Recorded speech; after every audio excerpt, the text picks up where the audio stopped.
broadcasting from his home, so the bandwidth Amen. might not be where we need it to be. But of course, welcome everybody to the rotation. This morning, I'm your executive director, Christopher Cano, reporting from the Washington, D.C. area. Of course, our political director, Gary Stein, is remote this morning. And he is, of course, one of the best activists that we have here in the state of Florida. And then in studio, we have our deputy director, Carlos Hermida, MBA, ladies and gentlemen. Yes, he's also our engineer, making it happen. And we have a special guest in studio this morning as part of kicking off our local government series. We have Dr. Sonja Brookins for Tampa City Council joining us. Good morning, Sonja. Good morning. Pleasure to Good have you. morning. Welcome. So, welcome to the rotation. This is a great to have a new year to be kicking things off. And for some folks, they might have thought politics was over and done with the November elections, but city elections are coming up in March, and it's very important to understand who is running the local government, because they typically have the most effect on your life, the closer they are to you. And so with the Tampa City Council, Sonja, tell us a little bit about some of the main issues that you want to address on the city council, and what it means to you to be a member of the Tampa City Council. I'm really excited to have you on the show today, because as you know, I am a business owner in Ybor City, and I've got a couple gripes with the city right now. So I'm looking forward to venting about that. But please, I cut you off. Go ahead. Oh no, that's just appropriate, because I'm going to talk about the business. Since you are a small business owner, one of my platform issues is about making sure that we enhance our small businesses and get more small businesses going. We need to understand that this election is bigger than me. It is about all of us and about all of what we're doing best for this community. It is evident that the city council is not reflective of our community and not listening to our community. This is the year of us taking back our power and allowing our votes to count. We don't need to rubber stamp anything. We need to call it out and put it out there and start dealing with what's going on. Very, very cool. Okay. I like the not rubber stamping things, because for too long we've seen members of the Tampa City Council just rubber stamp whatever it is that Jane Castor wants to put down, whether it's getting rid of the free parking in Ybor, or so crazy. or developing parts of the city while leaving other neighborhoods behind. And that's just to me, we need strong voices on the council willing to stand up to a bully of a mayor. I just have this weird I pay I'm going to sound very, very conservative here, but I pay a good amount of money in taxes. I spend a lot of money. This business is a small business, but we do spend a lot of money, not just in state, but in county and city taxes. My employees pay every day just to park to get into work. Right. This city is making a lot of money just charging people to park. And I've seen only recently, we can see right up here in up on above 7th Ave, they changed some like lights on the top of 7th Ave, but it's my understanding that initiative is sponsored by Tico. So I'm wondering, where the hell is all the money going? And it just seems like there's like a bunch of dishonesty coming from the mayor's office, coming from the city council's office. There's a lot of money coming into Tampa right now. There's a lot of rich white guys trying to put money into Ybor City, but we're not seeing it anywhere. I see a lot of I know a lot of the homeless people out here by name. I have relationships with them. Like they live out on these streets. It's just what they do, and nobody's helping them still. But so it's like, where is all this money going to? What is, like, are you telling me that you're developing Florida Avenue or something like that with all this money? Like, what is going on? So I just feel like there's a bit of dishonesty there, and I would like to see some honest people get in charge of our city. You know what I mean? And I agree. And that's why I say this is the year that we need to give the power back to the people. And I always say, follow the money. That will answer your questions. Yeah.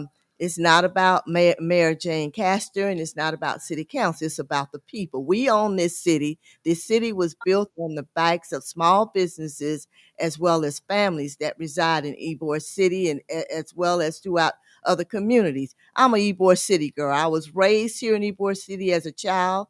I've been here in Tampa all of my life, except when I went to do some extended traveling. So I want my city to look like what it should look like, a community, not a system that is corrupt. Mhm, mhm, mhm. I hear you saying that it's not about Jane Castor or anything like that, and like we don't have to like badmouth the mayor, but she's been having some issues with the city council recently, right? Yes. Can you guys kind of elaborate? I don't really know exactly what's going on there. Well, Carlos, one of the key things that Mayor Castor has vetoed and has fought to roadblock time and time again, and has utilized and cultivated allies on the city council to make happen, whether it's through trickery or bribery or whatever it may be, is stopping accountability on this civilian review board for the Tampa Police Department. One of the main issues is that activists and criminal justice reform advocates alike have said that there needs to be independent subpoena power for the Tampa Civilian Police Review Board to have any real power to be able to, subpoena bad cops and hold them accountable for their actions, to call them to the table, if you will. And Mayor Castor, from the time that she was first running, her job as police chief to now, have often said, "I have no bad cops, that there's no problems, that everything is great, and we have a stellar police department." And the sad part is that we even have a member on the Tampa City Council who's a former TPD officer who was in favor of granting these powers to the review board. And Mayor Castor is trying to hold that up time and time again. So that's one major issue that I think a lot of us here want to hear from Doesn't Dr. she? Brookins about. Dr. Brookins, how do you feel about the people in the Civilian Review Board having power to hold, corrupt police officers accountable? Oh, I'm along with you, Chris. And you're right. She says we don't have any bad cops. The last time I checked, any career out there, we have some bad folks that's in that career. So I don't know why cops would be excluded. I think we need to have the citizen board review, and we need to make it accountable. And that's one of the problems, that we need to make this city more transparent, and we need to have accountability. I don't care what your name is. That's it. You know, You know, I I'm wondering why Jane Castor is so against all of that. Like, she acts as like, she's supposed to be like this great liberal. Like, oh, my mayor is a lesbian, and she's liberal, and she's for gay rights and stuff like that. But she really goes back to being a cop. Like, that's just what it is. Like, she's just more of a police chief than she really is like for the people. Mm. I don't know. well, Carlos, this is where identity politics often fails at, and this is the issue, is that you can hide behind one identity and really, in a lot of ways, hide your true self, and we can't allow that in these city elections. We need to pull the mask off. We need to Scooby Doo this bad boy and find out who's really behind the scenes pulling the strings, and how they really feel, because there should be no excuse to delay the implementation of body cameras. There should be no excuse to be willing to allow the people themselves to hold police accountability to where it is.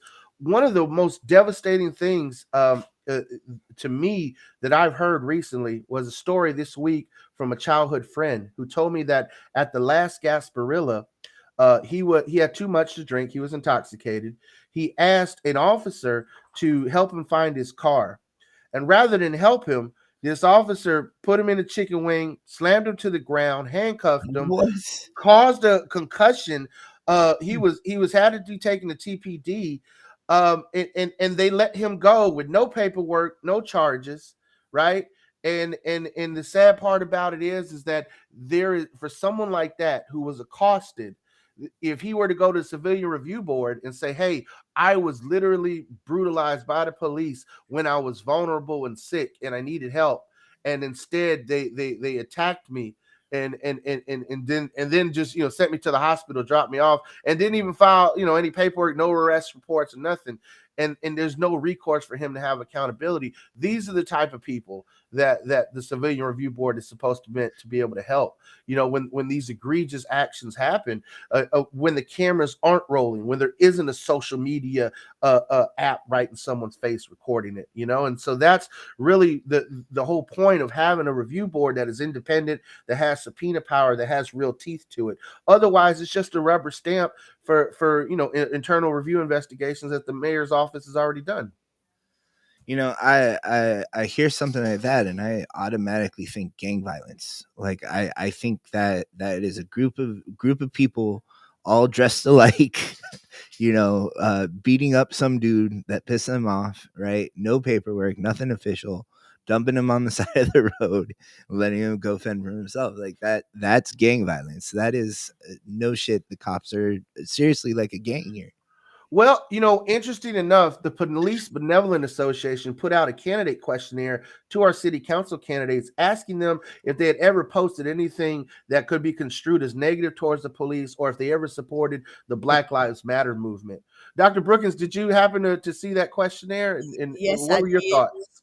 I saw the survey, and even though I filled the survey out, I was still a little leery about the questioning that you had the nerve to sit up here and ask me, have I ever been involved with Black Lives Matter, and to what extent was I involved? And I thought that was a little haphazard, to even ask me something like that. None of Why their didn't you ask me business. about the insurrection that occurred on January the 6th?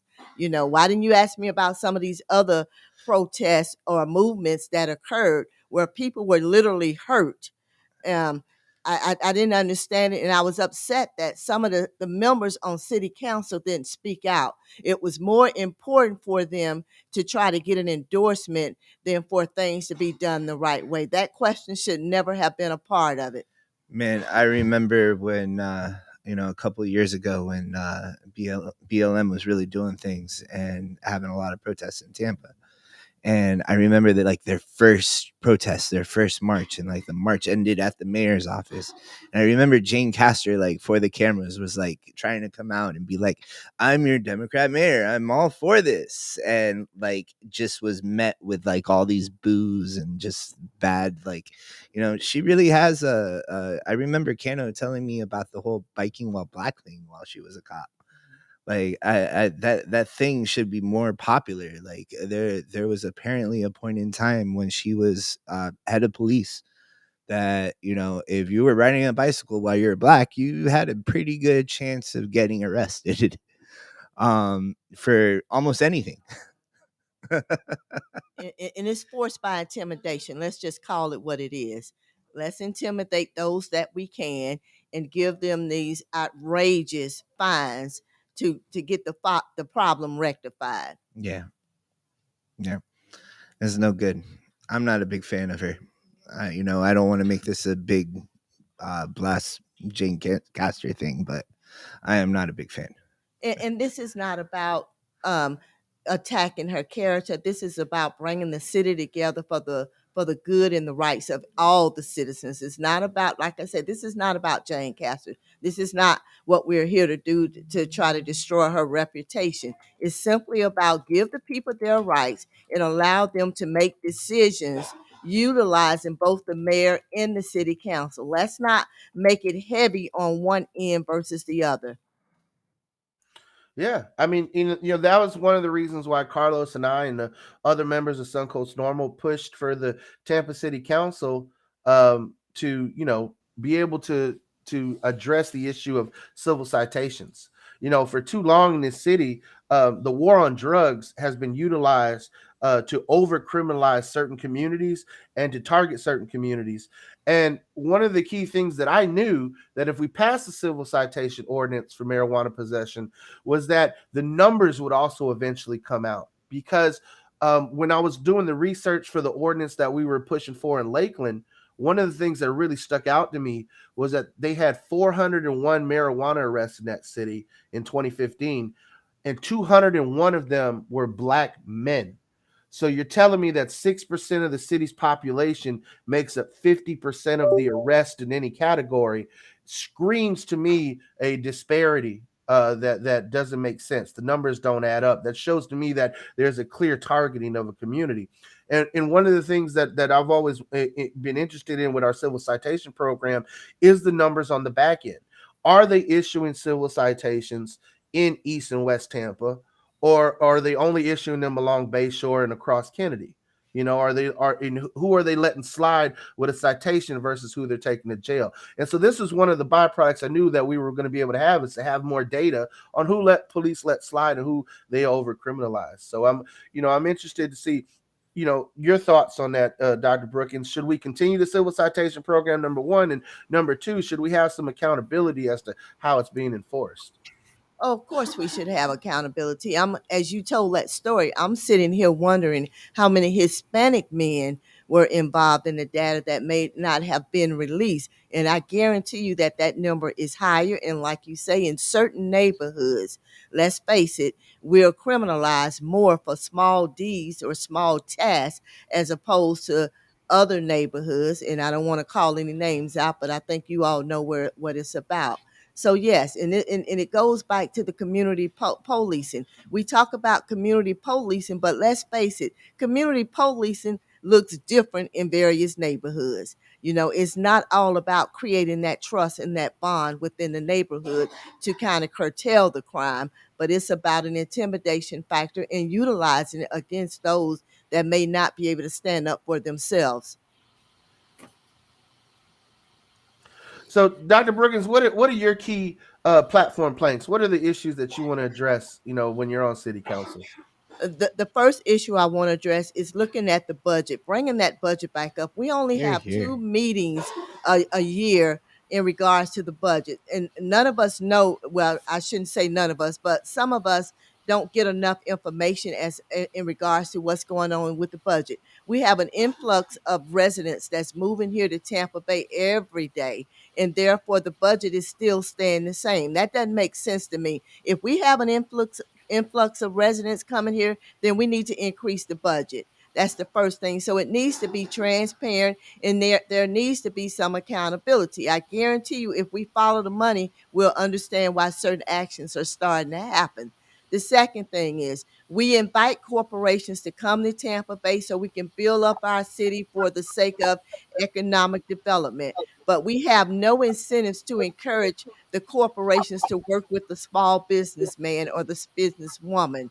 We need to change that. We need to create incentives and programs that will allow the bees and the ants to work and get their due respect as well as their due income. It's not about sending all the money to the big corporations because, like I said, Tampa was built on small businesses. My grandmother, even though she had her business out of her home, she sold frozen cups. She sold everything that she could out of that house in order to make a livable income. The only thing that was missing, she didn't have the education level, but she was a smart businesswoman that wanted to be into entrepreneurship, but the city would not give her the opportunity to expand her thoughts or her vision.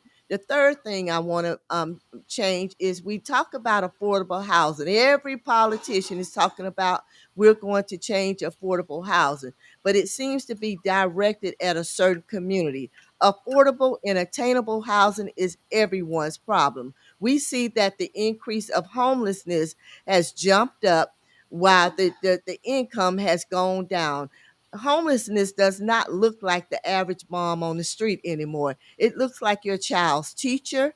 It looks like the professional woman that's sleeping in her car. And when I go to work, you'll be surprised. Sometimes you'll see folks sleeping in their cars. They run into McDonald's and they get themselves what we call a whole bath, where they wash up under their arms and they go to work. They can't even afford to get an apartment because the rates are just astronomical. It's just too high right now. We also need to do a working force housing incentive where the managers that work at Taco Bell or Burger King, they can afford to have something that's essential and safe for them, and not have to live in places with mold and all these other things. So there are a number of things that we can do, that I have ideas to change the face of homelessness, to change the face of attainable and affordable housing. Affordable housing is not about qualifying to buy a house. It's also about being able to get an apartment or a studio where I can be comfortable and not have to worry about how I'm going to survive. Well, how is the Encore project working? I know that they've been working on that for close to 10 years now. That was supposed to be the go-to place for so many people to get affordable housing in Tampa. But is it being utilized? Is it actually affordable? You answer that question. If it was affordable, why are our numbers going up? That's my question. Why are our numbers going up? Yes, we have programs out there, but maybe we need to do a little bit more. I haven't seen a change, and that's just my opinion. Yeah, Dr. Brookins, I think you hit that on the head on a lot of levels. You know, we have um, an increase in homelessness, yet we also have an increase in empty houses. And part of this is because we have corporate landlords, these corporations that come in, buy up all the housing, drive the prices up, right? We have developers that are getting, dollars from the city. They build these apartments, they build them out of price for the vast majority of folks because they want to build high-end luxury, right? To charge more. And then when you do have landlords that have affordable housing, they're not paying the water bills. They're not repairing the mold. They're not even doing any repairs between tenants, and yet they're still collecting deposits and jacking up the rent on people. And so we have a situation where in the last 5 years we've seen rent, go from $1,200 a month in some places as affordable to now up to $2,000. And those rent increases don't work for families who haven't had their wages increase. The minimum wage, federally, hasn't gone up. And here in Florida, there was a big stink over passing an increase in the minimum wage to 15. Carlos, you have employees, you know how it is to have to increase wages, but also you see it on the other end where people have to afford to live in the communities in which they work. And that's a major issue right now. And I think the minimum wage thing was too little too late. Like, this inflation thing is I mean, it sucks on my end too, because I mean, I've been, that my business has been doing rather well, and that doesn't suck. But what does suck is that, like, your business does better, you can pay yourself a little bit better. I finally got to the point where I'm starting to pay myself a little bit better, and now I still can't afford health insurance because the price of food is still fucking and and as you may have heard, they are reevaluating the Medicaid rolls for the state of Florida, so that they're going to be taking out approximately 1 million people off the Medicaid rolls that are currently on them by reevaluating them to see if they're actually fully qualified. And I don't think this is a good time for that.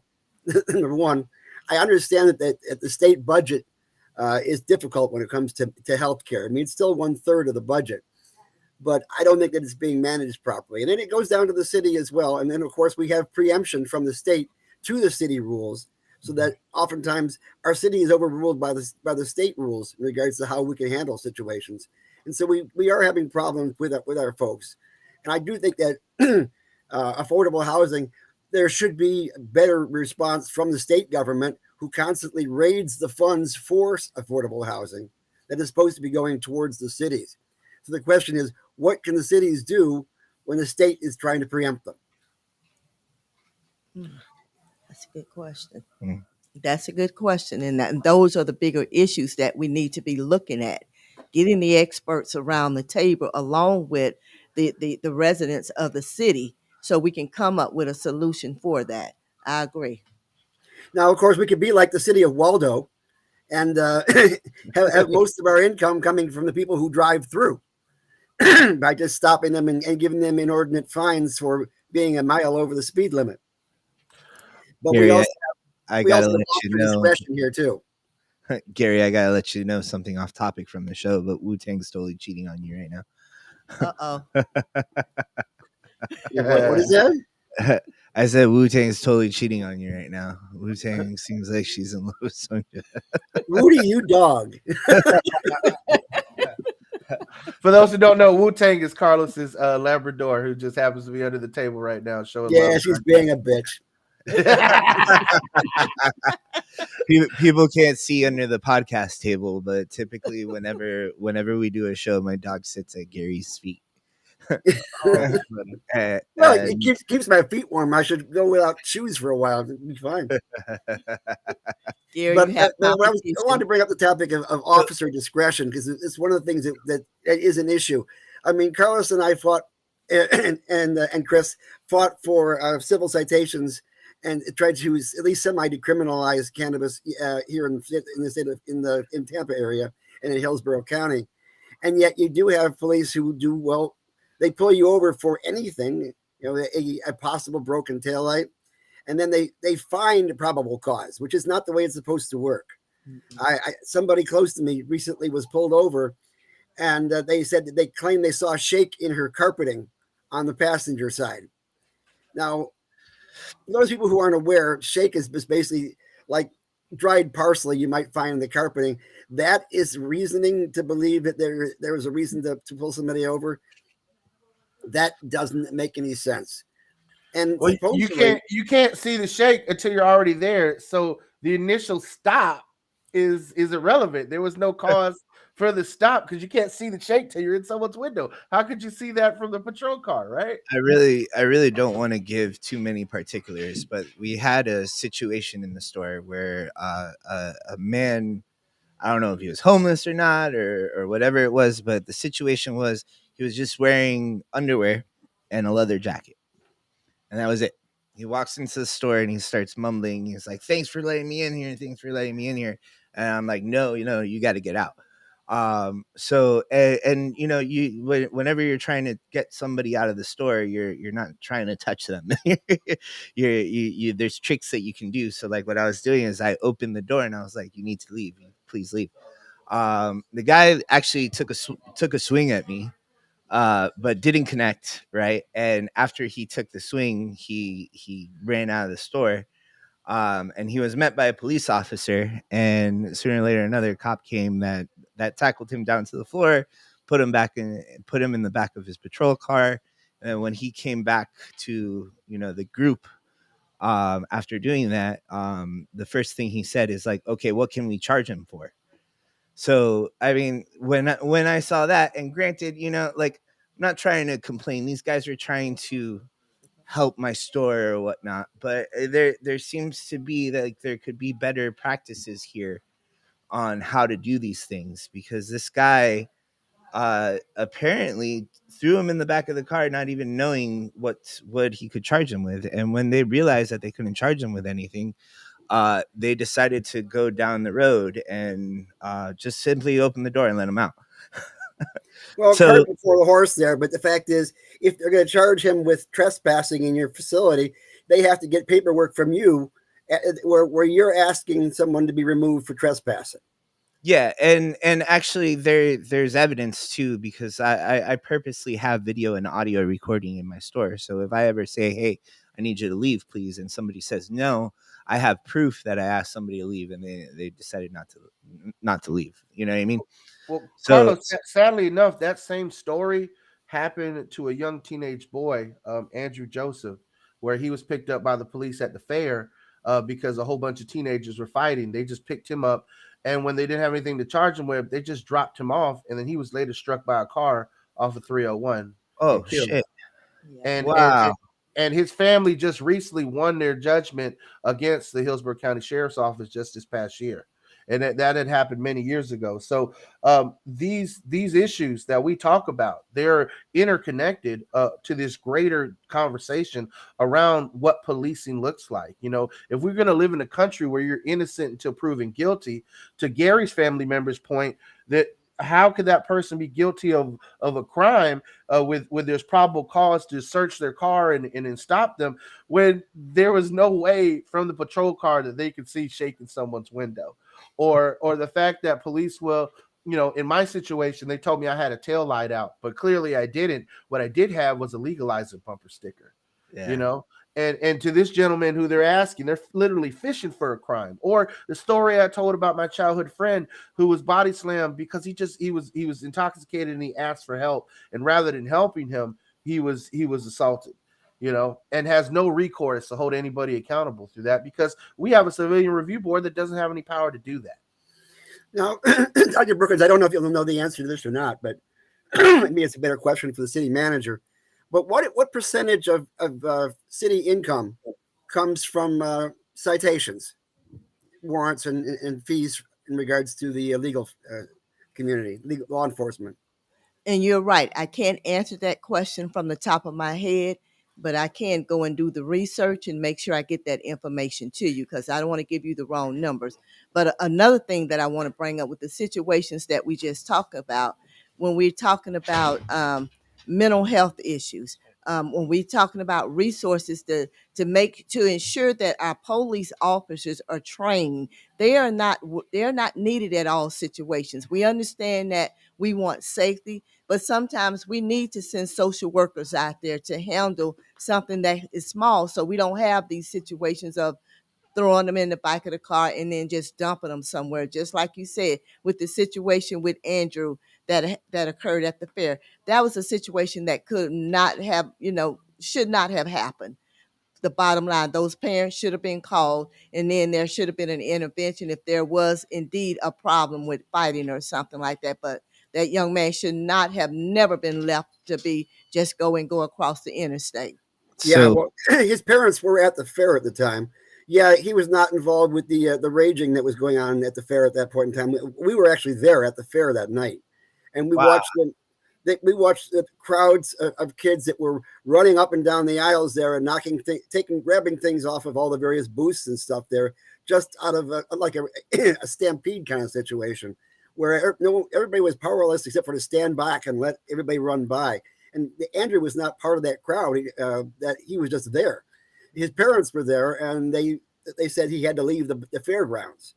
And his parents were still there. His parents didn't drive him home. They were going to stay there for a while.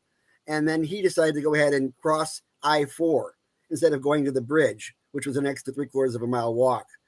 And that was actually just a tragic turn of events all the way around. Right. And that's one of many stories. There are many tragic stories out here that involve, like I say, community policing or things that are done by the police. Many, many stories where people are laying in cemeteries now when they should not have been, had the right procedure been in place. Yeah. I mean, And of and course, there's stories that we don't even hear. That's the sad part. Like there are probably countless stories of that if it wasn't for my friend telling me his story, I wouldn't ever known that happened. now Yeah, I'd our imagine governor, with all of his strength on pushing to get rid of the various types of curriculums that involve racism and things of that sort that they don't want to discuss. And yet here we are in Tampa. We are constantly finding forgotten cemeteries that they have built schools on and city properties on, and entrepreneurs have built their businesses on because they didn't bother to mark where those cemeteries were. So we have a long, long history of racism that we need to address. We can't just gloss it over because eventually you'll find out that the past is not buried. Well, it is, but it'll eventually come back up again. I gotta tell you, the saddest walk I've ever gone on in Tampa is on Central Ave in Tampa.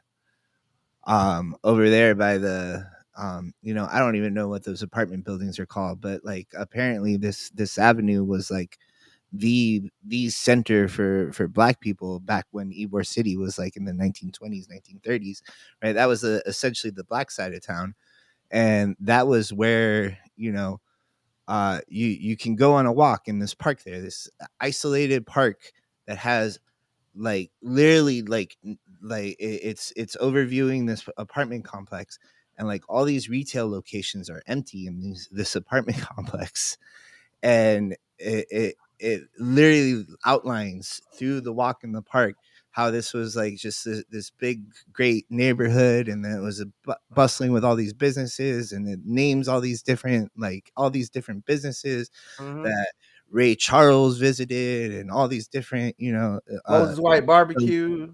yeah, Yeah. all these great celebrities visited and played music there, and like it's nothing. There's nothing there right now. There's just like just like this apartment complex that they built around it, and they commemorate it, but like there's no effort to get anything there. Like it doesn't seem like the city's actually trying to make it a good neighborhood. You know what I mean? Well, Like I mean that expansion, Carlos, is moving into Ybor with those apartments that are right down the street there from the train station. They're tearing those up too. They booted all the residents and yeah, such. that happened a while ago. Yeah, and they're Yeah. putting works there. You Yeah. know, and so you're right. We have historic urban neighborhoods that either sit vacant or are being sold to the highest developer, and the people who built those neighborhoods are no longer able to live there, afford to live there, or don't even have the opportunity with those lots sitting vacant. Or the city's just like straight up saying, "Hey, we got rid of this because we wanted to put a highway by here." That's one of the things you'll see a lot of times when you're listening in City Hall about Yeah. how they're constantly trying to pave over various neighborhoods and take over the properties that have been there, and even cemeteries that have been there, and put roads there instead. I Well, mean, Dr. Brookins, this is going to be a major issue for you, on this council.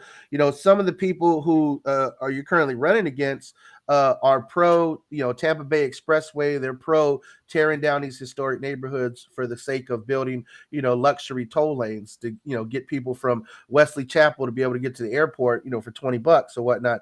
Where do you stand on all this development, and how do you feel about it? Well, I have a problem when the development has not impacted my community in a positive way. It's nothing wrong with economic development, but we have to do economic opportunity so that all citizens and residents can benefit from that as well as be impacted by that. We are more, and when I say we are more than the history that comes before us. The history was built, and we have to hold on to that because it allows us to be who we are and to move forward. We don't want to make the same mistakes we made in the past.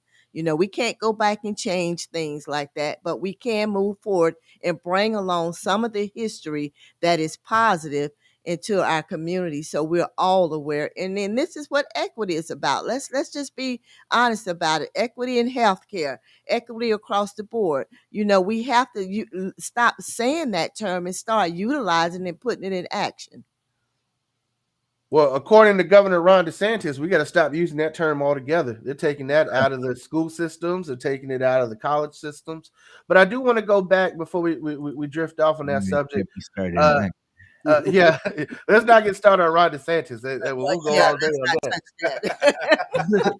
But I did want to show, because Gary had asked that question earlier about revenues and such, and we were talking about it. So this is the city of Tampa's budget. This is where folks are getting money. Gary, you mentioned about fines, forfeits, $6 million here that are coming in, licensing and permits, $33 million. You're looking at what they're looking at this year and what they're expecting.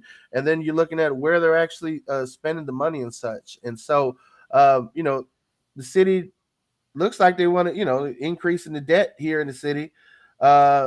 Just looking at the budget in general, this is here on our website. You got to know, where to go, where to look at and such. But the fact is that anybody who's interested, you can find the info here as to where we're at and how we're spending money and what we're doing with it. The CRAs are another issue. People often criticize that CRAs are handing out checks to developers and such, and not actually properly, spending the money that could be allocated, or that certain CRAs in certain neighborhoods get more money than certain CRAs in others. So I just wanted to take the time for our listeners and look viewers at to be able to see operating that. expenses like shot up in 2022, like crazy. And then it's expected to go down half. And if you put the other screen on, like it seems like personnel expenses on this screen just like shoot up like crazy compared to everything else. Well, the 2020 and 2021 were big outliers for a lot of reasons, mostly the pandemic, where things shut down and a lot of the money was not brought in and a lot of money didn't go out. So you have to look at it at a rather broader aspect. 21 to 22 though. Yeah, You it's know, 21 to 22. Yep. so I can imagine 21's a little bit off, but yeah. Yeah, but Well, Uh, let's talk solutions, because obviously we do have problems. We have to deal with them. In order to have a budget, you have to have income as well as outcome. And one of the things that has been ignored by the state of Florida is that cannabis, which we tend to talk about on the show every once in a while, uh, can be taxed when it's done as adult use. Yeah, I agree with the fact that if it's medical, it shouldn't be taxed, because people shouldn't have to have their medicine taxed. And at least they admit at this point in time that it is medical, even though they say it's not. But they say, well, we don't want to tax it because it's medicine. But that's an issue that they have to deal with in their own minds. But the fact is, if we had adult use in the Hillsborough area, in the Tampa area, that mhm. would be taxes coming directly into the city, unless the state usurps it using various preemptions. That would be one way to get additional money into the city. Take a look at what the city of Denver has done in regards to the taxes brought in through their adult use market. So I mean, obviously, we're not going to have adult use in Florida soon, but this is one way that we can solve a lot of problems, including the affordable housing issue and city budgets. let me tell you a little story, Sonia, about an organization called the Cannabis Buyers Club. mhm. Started in 1992 in San Francisco. Right, this was the first cannabis dispensary. Notice I said 92. Right, the first cannabis state laws were passed in 96. They passed in 90. They were able to open in 92 because the city of San Francisco didn't necessarily legalize medical marijuana, but said that they were going to tolerate medical use of marijuana. Right. So these guys, and like they were operating on a lot of gray area. Like this, it was opened by a gentleman named Dennis Perone, who helped eventually write the laws to legalize medical marijuana in California. But he took it upon himself. He said, okay, I got a green light that it's okay from the city. Let's go ahead and open up. Right. Granted, he was raided a bunch of times, but like what we know today as a cannabis industry started because of this Cannabis Buyers Club. Um, what do you think the chances of doing something like that in Tampa are? That's a tough one. I mean, But if it's possible to convince, like, is this something that we can do? Like, can we convince the rest of the city council? May be far off for some of those guys on the city council, but if we convince the rest of the city council and we vote that the police no longer enforce marijuana laws, right? Is that something that we could do? Is that something? Can we oh, see of the course, first adult use dispensary in Tampa? is something we can do. And even if we can't infiltrate some of the city council members. Sometimes when things happen, for example, a child has cerebral palsy and they have excessive shaking or things of that nature, and then they give them some cannabis, and then they notice the symptoms come down. Some of our city members, that would probably have to happen in order to get their attention. We don't think it's important until it affects us, but I think it's a good idea. I think it's something that we should try to get it on the level, because again, it goes back to the police, and we know that based on certain races that some folks are hit harder with charges based on just having possession of cannabis in their on them. So we do need to change that so we can go, and it goes back to equity again. And I don't care if Ron DeSantis like it or not, but it goes back to the same thing. Yes, we should try that. What do you, and this question is not just for Sonja, but this is for everybody, right? What do you guys think the chances of that happening Well, if you are? keep pushing, things will eventually happen. They say you mention your name one time to somebody, and they may blow you off. Just keep mentioning your name, and eventually they go ahead and welcome you in. That's Uh, my philosophy. We stick with it and we keep pushing it. all right, so you're saying it's at least worth a try. Oh, Well, of course. now Well, let's just realize that this is not something that no one has tried in the state of Florida. Let's right. take a look at the city of Gainesville and the county of Alachua. Uh, They have been far more permissive in regards to cannabis rules and laws for a long, long time, and there have been quasi legal businesses running in those areas for a long time, and it can be done. but it's just a matter of somehow syncing with state government to allow it to happen, so you don't get preempted legally. But it can be done. We have worked on laws both for the city and for the county, and I think that if we get more people behind those measures, we can get more things done. And putting the right people in place, just I like you say, we have to be a people of influence. I seriously push it doubt that if Jane Castor is mayor, that would ever the police make too much money off of marijuana. I doubt Jane Castor would ever want something like that. Well, Carlos, what you said, what Gary said, what Dr. Brookins has said, it really does go down to the people that we elect. If we could get 7 strong city council members in there who are willing to push things forward despite of how the mayor's personal feelings may be on a situation, we could actually see some real progress in this. But often than not, what we see is a battle of egos when it comes to politicians. Most recently, Ron DeSantis removed our state attorney, Andrew Warren, who, we as a chapter worked really hard to get elected. He was someone who was, pro-reform minded, someone who wanted to focus on white collar crime rather than things like marijuana possession. I mean, his predecessor was one of the worst prohibitionists in the country. And then, Ron DeSantis found any way to remove him because this guy said, I'm not going to prosecute women who are seeking, health care when it comes to DeSantis's, draconian abortion laws that he wants to, influence. And the court ruled that DeSantis was wrong for removing him, but the federal court says they have no power to influence state law and to put him back into power. So that's really where we're at right now, is even if you elect good people who are willing to stand up, the way our power structures are in this state, the people who are in the executive branch have a lot of power. The person in the mayor's office has probably the most power in the city. The person in the governor's office has the most power in the state. It's really probably only the presidency where we find that there's really some real mitigation there of power. But even still, a president can wage war for up to 90 days without congressional approval anywhere on the planet. So who is in the executive branch, regardless if it's from the city level all the way up to the federal level, makes a huge difference. Because as Gary pointed out, we saw in the revenues, also who you hire. Who are the people in charge of the police department? Who are the people in charge of these various programs that are dishing out money? One of the issues we talked about today is why small business owners aren't getting a fair shake and getting access to the money they need. And it's like, well, who's in charge of dishing out that money? Are they slanted towards a certain way? Do they have a certain implicit bias? And then the worst case in all of that is now Governor DeSantis is preventing courses on implicit bias from even being taught by our colleges in this state. So here we are with this whole situation of this current present time, and it's time for fresh voices, which is why I'm glad we were able to invite Dr. Brookins on the show today, because we need fresh voices from our community willing to stand up and be community oriented, rather than people who will sell our community for the next highest check, or who cave to a mayor because they want to advance their own political futures.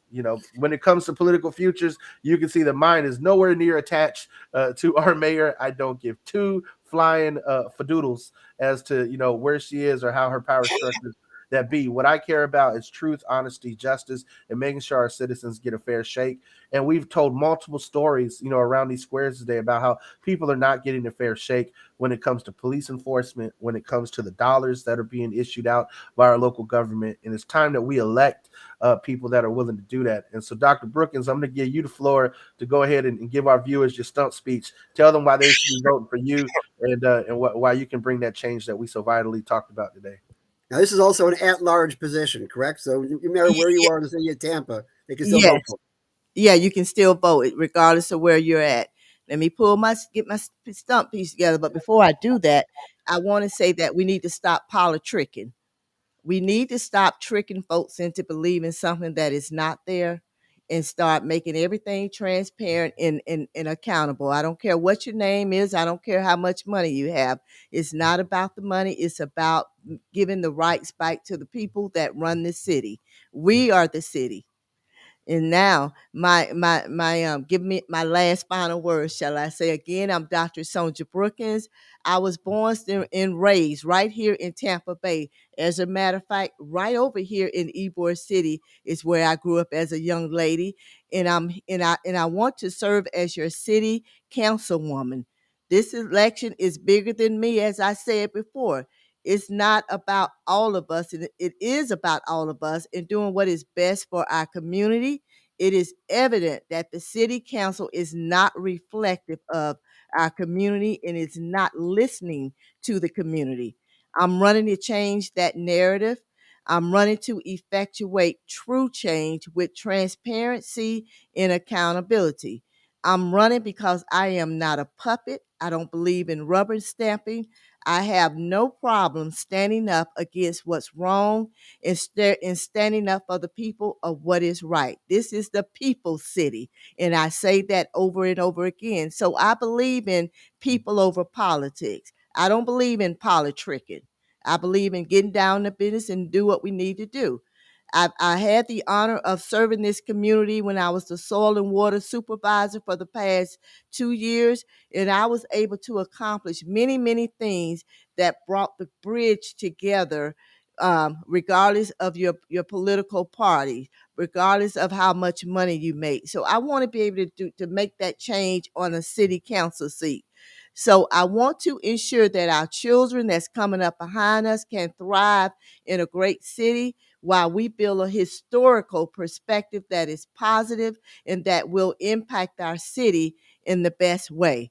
So again, the deadline to register to vote is February 6th. So if you have not done that, please go and do that. And early voting is from February the 27th through March the 6th. And then we can vote up until March the 7th. I'm looking for your support. I am your voice, and I will not rubber stamp our decisions. Got my vote. Oh, Well said. Well said. Also, quick point of view. Governor Ron DeSantis recently passed a voter suppression effort, so everybody who is registered to vote by mail is no longer registered to vote by mail as of January 1st in this state. So if you're Oh, expecting a city of Tampa council ballot and mayor's ballot in your inbox, you need to go back on to votehillsboro.gov and you need to request at the Supervisor of Elections website a new vote by mail ballot. Otherwise, you're not going to get it. So just wanted to give that heads up to everybody who's thinking they're going to get a city council ballot. thank you, Chris, for reminding me of that. and thank you for being here today. We really appreciate you. Oh, it was a pleasure. And I believe it's time for the news.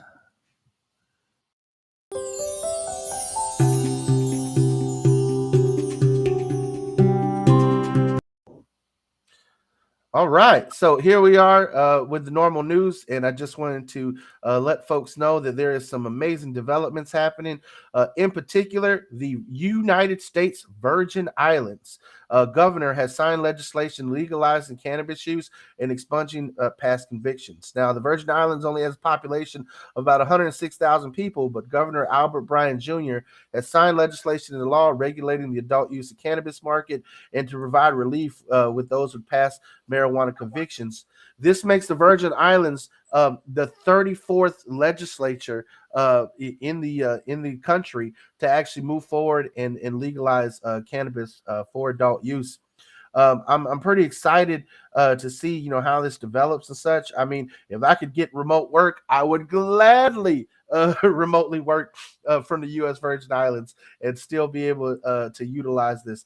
Also, one of the things that I found interesting with this one, under the law, those 21 or older will be permitted to purchase cannabis products from licensed establishments to consume cannabis at on-site licensed lounges. So they put, consumption lounges into the actual law. But one of the other key things is members of faith-based organizations who consume cannabis for sacramental purposes will be permitted to home cultivate limited quantities of cannabis, up to 6 mature plants, for their own personal use. And Nice. of course, the new law reaffirms the rights of qualified patients access to cannabis. So, Virgin Islands, I salute you. I applaud you for getting it right on the first go round, unlike our state of Florida and some of these others.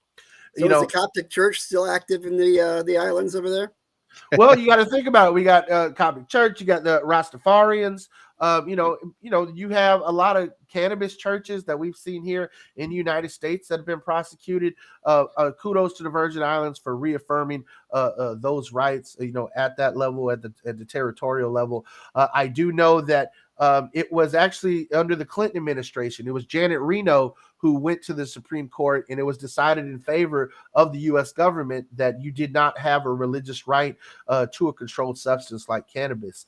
So kudos to the Virgin Islands for saying forget what the federal policy is and let's do what's right by our people. So, Man, but just remember, folks, if you are on a cruise and you go to one of the American Virgin Islands, you can't bring whatever you buy back on the ship because a lot of those ships are under flags in different countries where it is not legal. man, So if let's be this cautious. election stuff doesn't go well, I'm probably moving to the Virgin Islands. I feel you, right? We're chilling USVI location. So also, there's some interesting studies that have come out recently, and I just want to cover those. Most recently, data published in the Journal of Cannabis and Cannabinoid Research coming out of Barcelona, Spain, shows that long-term cannabis use does not significantly result in detrimental health outcomes. They said cannabis consumers are more likely than members of the general public to actually walk at least 10 minutes per day, and they're more likely to have a positive perceiving positively their own health. Consumers of cannabis were also less likely to report having issues with their cholesterol and blood pressure, and consumers were more likely than those in the general population to report experiencing problems sleeping. Man, maybe not today, but when I was younger, I used to walk 2 miles into the woods just to smoke a joint. So this makes Makes a lot of sense. Well, on that note, also, the Journal of Clinical Hypertension coming out of Chicago, Illinois, with an investigation by Northwestern University's Feinberg School of Medicine, actually looked at the relationship use between cannabis and blood pressure in a cohort of over 4,500 adults. They found no correlation between cannabis consumption and the likelihood of receiving a medical diagnosis for hypertension. So, fact is that cannabis use is not associated with an increased risk of hypertension. In some cases, we're seeing the opposite for folks. Yeah, in fact, it's known that CBN and CBG are both reduce hypertension. They reduce blood pressure. Yeah. Now, some more interesting developments. In the journal Brain Sciences, they did a case series, and they found that cannabis is effective at treating borderline personality disorder. Now, emotionally unstable personality disorder or borderline personality disorder is a common mental health problem a lot of people have with a range of chronic and debilitating conditions, including, impaired social functioning, unstable mood swings, risky or impulsive, and even self-injurious behavior. When I worked at the psych ward at St. John's Hospital, I saw a lot of people that suffered from this. And, the fact that cannabis is effective in helping people with mood swings, the fact that it helps people calm down, that it can give people, insight into not hurting themselves, really does make this an effective treatment. And now we actually have research coming out of the United Kingdom being published that shows that it is effective. So, the sad part about all this is that in the U.S., we always hear, we need more research. We need more research. We need more research. And every single week, I'm bringing you guys the news and I'm bringing you the research. So, when you hear your politicians tell you this, you go onto the National Normal website, go to normal.org, look at the research, look at the fact sheets, so you can be prepared to, dispel the reefer madness, and you can be dispelled the excuses. Because one of the key things in another study coming out of the Journal of Neuropediatrics is that THC and CBD combination therapy reduce seizure frequency in children who have treatment-resistant epilepsy. Carlos talks about this all the time about making sure you have the right 2-to-1 or 1-to-1 ratio when it comes to CBD to THC. And that's what they're showing, is that it actually helps and it's actually working. What they saw as survey data from Canada shows that as many as 1/3 of epileptic patients are consuming cannabis products therapeutically. And so, right now, the FDA has only approved Epidiolex, which is a plant-derived CBD prescription, for Dravet syndrome, and that's categorized as a Schedule 5 drug. So, help me out here. Cannabis is a Schedule 1 drug, but if a big pharmaceutical company takes out and extracts CBD and puts it into a pill, now it's only a Schedule 5 drug. Help me out with that, guys. Help me out with how But is actual drug, because that's what drugs are. You got to cook drugs, and the cannabis is just a plant. It grows in the ground. You put it there, and if you so happen to set it on fire, there are some effects. Drugs require you to make it up, add baking soda, mix it up, put it in the microwave. I don't know the formula. I'm just saying, you know. And how does that get a Schedule 5? Help me Well, out. we still have people like Kevin Sabet out there pushing his narrative that what we have to do is take the plant and separate it in all of its various individual molecules, synthesize those molecules, and put them in pills separately, totally destroying the entourage effect, which is basically the way it worked in medieval times and prehistoric times to take care of our health. And so, therefore, the drug companies are doing more against health than for it in regards to this plant is concerned. You're right, Gary. The entourage effect is a phenomenon. What in modern science, a phenomenon is basically a natural occurrence that we cannot explain. And science doesn't want to say it's God. Science doesn't want to say it's a miracle. But the scientists have no idea why cannabis works in its natural form so much more effectively than when you try to utilize extracts. And the fact is that whether it's by the natural evolution of the plant, or whether it's by the fact that human beings have this endocannabinoid system that we've evolved to, there is a symbiotic relationship between cannabis and regulating our immune systems. And so when you have overactive immune systems which cause epilepsy, or you have overactive immune systems which have some forms of cancer, it is being an immunoregulator. It is not a surprise that cannabis helps fix those things and put things back into where they need to be. One of the things that has come up on social media in the past few weeks is more and more people asking about cannabis hypermesis syndrome, which is effectively something that the reefer madness advocates have tried to attach on to as a major concern for the kids. Because it's always about, what about the kids? And I'm like, yeah, what about the kids that actually consume cannabis because they need to survive? I'm not so much worried about the 14-year-old who's deciding to get high recreationally, because the fact of the matter is he's not going to overdose on it, right? Now, granted, you as a parent have to have some responsibility. We live in an era where kids get access to screens before they can often walk and talk. So, if you as a parent aren't regulating what your kids are doing, if you're not stepping and being responsible, don't sit there and scapegoat the government, and don't sit there and try and scapegoat the plant in the grand scheme of things. Okay. When I was growing up, Nancy Reagan had the Ninja Turtles telling me how bad weed was, and apparently I would be offered marijuana just so loosey goosey on the schoolyard more times than one could count, and that's never happened. The one thing about the reefer madness propaganda is it's oftentimes so outlandish, so outrageous, it doesn't make any sense. And so when it comes to cannabis hypermesis syndrome, I just want to take the time to explain again: cannabis is an immunoregulator, and if your immune system is telling you, hey, you've been poisoned, you ate something that's bad, you're going to throw it up. So think about the young teenage diet, and think about all the crap that they eat, whether it's Taco Bell or McDonald's or whatever other fast food that teenagers are gulping down. I remember being in high school, those 2 for $3 spicy Cajun chickens from McDonald's came in mighty handy at 4 o'clock when you got the munchies, right?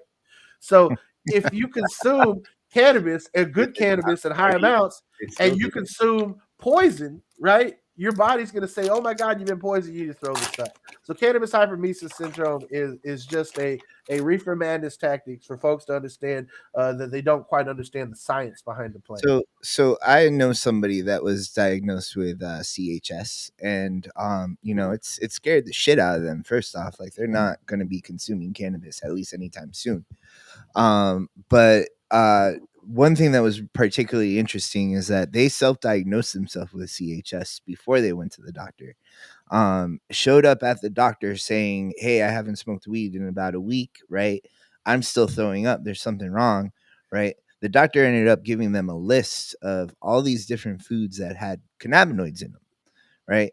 And it's just interesting, some of the foods that apparently what was really doing them in was tomatoes. Apparently there's too many cannabinoids in tomatoes that are that threw off the cannabinoid CB1 receptors in the stomach, and now that there's too much THC in that tummy, right, now all the cannabinoids that are in the tomatoes are still causing the CHS. That's why you can't eat pizza when you're high. There You was can tell those Ninja Turtles that too, because I know that they were using shake as a topping. there's another thing that I found interesting is that I briefly looked at the list and I saw alcohol on that list, which was very strange to me because apparently alcohol is like a cannabinoid solvent. And it's like weird to me that a cannabinoid solvent would have cannabinoids in them. It seems to me that this list is a list of things that doesn't have cannabinoids at all, but simply irritate their stomach. Well, these people irritate me enough to make me want to throw up anyway. But but in regards to our diet is concerned, I just got these. These are great. These are Cinefuego Toast Crunch. It's hot cinnamon. And I think that this is just racist, okay? This is racist because they're saying that anything that's spicy or hot has to be Hispanic, and therefore, if you're Hispanic, most likely you are smoking cannabis, and you'll want to eat more of this kind of crap. So,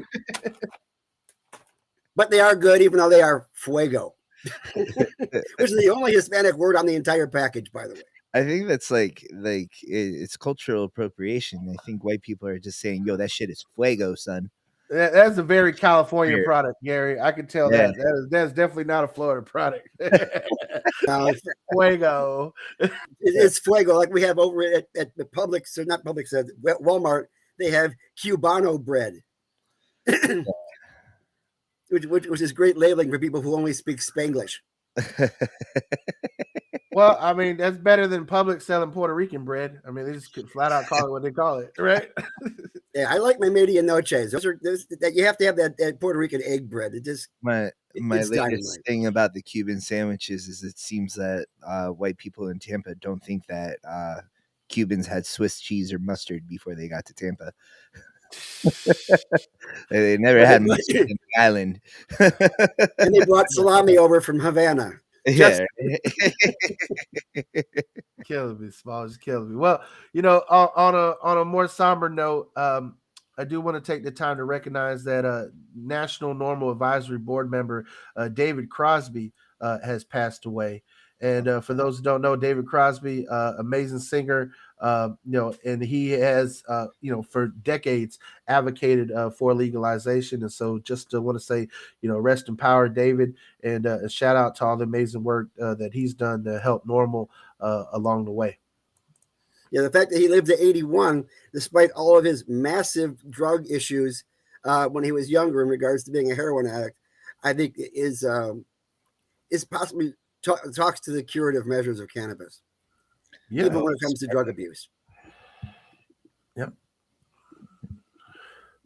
Well, cannabis doesn't just heal the body for a lot of folks; it heals the soul too. And so that's one thing that we got to continue to look at, one of those phenomenons, if you will, of science that it can't really explain. But the fact is that cannabis does a lot for people's mental health, their spiritual health, and their physical health. And so as a plant, to continue to have to come on every single week. I mean, guys, I'm tired. I don't know if you all are, but I am tired of the fact that we're still in this situation. And on the forefront, the soonest that we can look forward to any change would probably be between 2024 and 2026. At the federal level right now, with the House GOP taking over, there is only going to be one bill that's even going to probably get any traction at all, if it was to get traction, and that's Nancy Mace's bill, because we know that House Republicans are not going to advance any Democratic bills when it comes to legalization. And the same with the Senate. The Democrats control the Senate. They're going to push for Chuck Schumer, Cory Booker, and Juan Wyden's bill, but we're probably not going to see much movement between the two chambers when it comes to cannabis, which means that the 2024 elections is where things are going to get punted. 2024 is going to be an interesting year in Florida because we may see 1 to 2 cannabis measures on the ballot, adult use and possibly the right to grow at home. So that'll be an interesting year for Florida. But, you also have Ron DeSantis considering to run for president. You have Donald Trump saying he's going to retake it. And Joe Biden is considering, running for re-election. So that is going to be an interesting year, a tough year. The fact is that unless you see, the House swing back towards the Democrats and the Democrats hold on to the Senate and the presidency, I doubt very much that we're going to see anything happen at cannabis at the federal level anytime soon in these next couple of years. So for right now, I'd say People, we need to work on our local government. We need to focus on where we can get things happening, which is why we're going to be bringing to you city council candidates over the next few weeks leading up to the city elections. And we have our lobby days coming up. Carlos, if you can flash that graphic. Uh, Normal is, especially Suncoast Normal, alongside our Tallahassee chapter, is going to be going up to Tallahassee February 21st through the 23rd. These are weekdays. So if you got to take time off work, put in your PDOs now. Tell them to prepare the others that you will not be there, but you're going to go up to Tallahassee with your Suncoast Normal members and Tallahassee Normal members to engage the elected officials in the state legislature. We have a slew of things that we need to get done, whether it's employment protections, the right for patients to not be kicked off the organ transplant list or out of their housing or off their treatment plans, the right for parents not to have medical marijuana use used against them in custody hearings or losing custody of their children in general, the right to grow at home. We should be addressing that now in the legislature rather than waiting on someone to come save us with a constitutional amendment.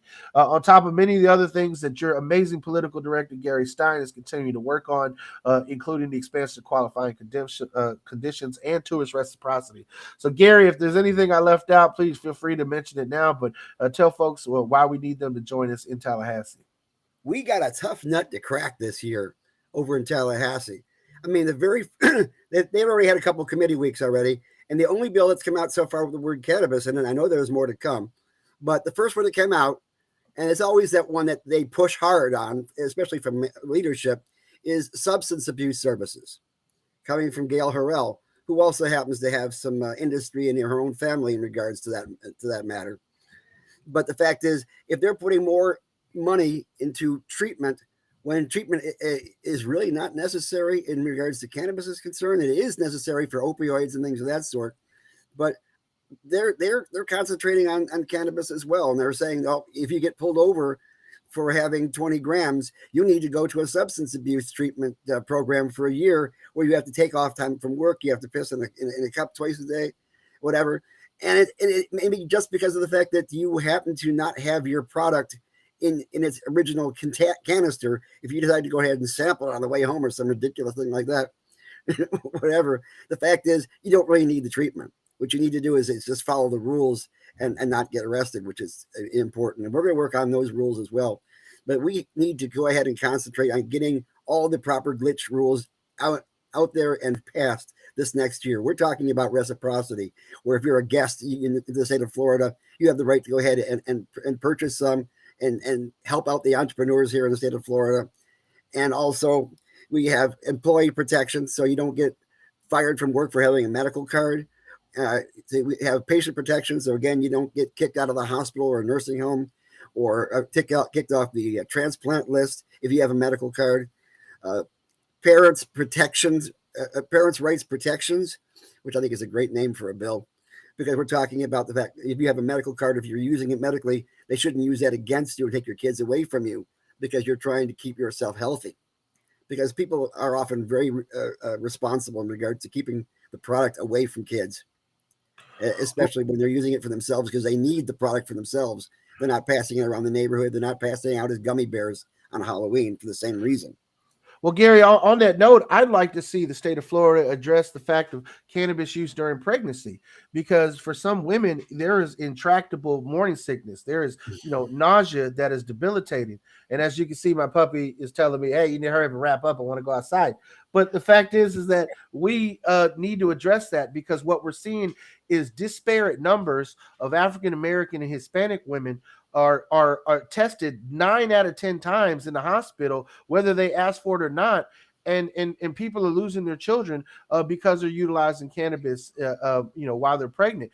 And if your doctor says that this is what you need, then that's what you need. End of story. You shouldn't be losing your kid because you're trying to make it healthy, trying to have a healthy delivery. And if the state decides to go ahead and start pushing more abortion legislation, that is going to affect women's health care. No doubt. And that means that if pregnant women need health care and they can't get it, then they're going to be using cannabis to go ahead and resolve that issue. They shouldn't be arrested for it. These are all great reasons to go to lobby days and all great reasons why we need people to contribute. But I just want to say that one thing that I personally enjoy about going to lobby days when I talk about politics with people, I'm typically the only person that's gone and shaken this person's hand. You know what I mean? Like, I've gone and actually talked to a state legislator, or a senator or whatever, and I've been able to feel what they're all about, and speak to them. It's really good when you're talking about politics, especially with people that are very illogical about politics. Just get their politics from Fox News. That you're actually able to say, hey, I talked to this person does not feel that way. This person is against this. It's very important, and it feels great to actually go out there and incite change, and to rub shoulders with somebody that has your fate in their hands. And Carlos also gets good training for when he goes back and talks to his parents. That's essentially what I was saying. But when you go to lobby days, don't expect to just go to the cheerleaders out there, because we don't need to preach to the choir. We need to change people's minds and hearts, and get them to legislate in the right direction. So we'll be talking to folks who may not be thinking directly the way you are, and we're going to try to change their minds. And so therefore, if you're respectful, you can get through to them. If you yell at them and scream at them, they won't be listening. It's a pain in the ass to get to the Florida Capitol, right? Tallahassee is one of the worst drives in the fucking state. And it's a busy bee. It's a pain in the butt to get there. But here's the thing: it's a free event, right? You actually have the ability to influence how the state runs. I've been in rooms with senators where somebody in the room just brings up, hey, this would be a really cool thing for that person to do, and the senator's like, hey, wait a minute, yeah, that is worthwhile. And then all of a sudden they start advocating for free veteran medical marijuana cards, or what I mean, like change does happen, and this is the way that you can be involved. And one of the things that people often like about lobby days is we often schedule tours of the House floor or the Senate floor, where you actually get to do a mock debate and just feel what it's like to be on the floor there and trying to advocate for change. Mm-hmm. So yeah, go to lobby days. Absolutely. And become a member of Suncoast Normal. All you have to do is suncoastnormal.org. Go ahead and pay your $25, get your fantastic pin. That'll always freak everybody out at the supermarket. And also get your card, because you are a card-carrying member. And get active with us. And get a chance to get also a discount over at Chillum at 1417 East 7th Street, which is not in Bradenton. So on that note, we have our next membership meeting coming up next week on Thursday, the 26th.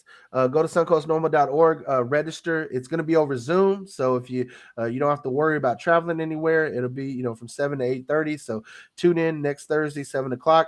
And next Wednesday, I'm actually going to be in St. Petersburg at St. Pete College Gibbs campus, teaching a seminar on the health benefits of medical marijuana. So if you're a medical marijuana patient who's new to this, you want to learn a little bit more, or maybe you're someone who's considering, maybe you're marijuana curious, if you will, come on down and check us out. Carlos, why don't you go ahead and flash the graphic for folks? Marijuana curious. Sorry, I was posting all the links to the meetings and everything in the chat. It's all good.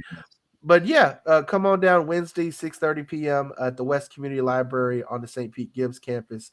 I'll be there, and we'll be talking about how you can utilize medical cannabis to help you with debilitating medical conditions. So, hi, I'm Carlos Ramita, and I'm marijuana curious. Yeah, indeed. And this next weekend, Mike Tyson's going to be in town promoting his new product over at Move. I'm not going to give Move a commercial for free, so you'll have to go ahead and ask them about it.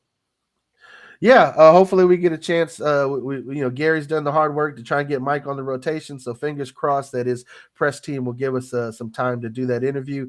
Also, if anybody has any connections with the Strawberry Festival or Willie Nelson's team, we're trying to, fingers crossed, Carlos wants to make that interview happen.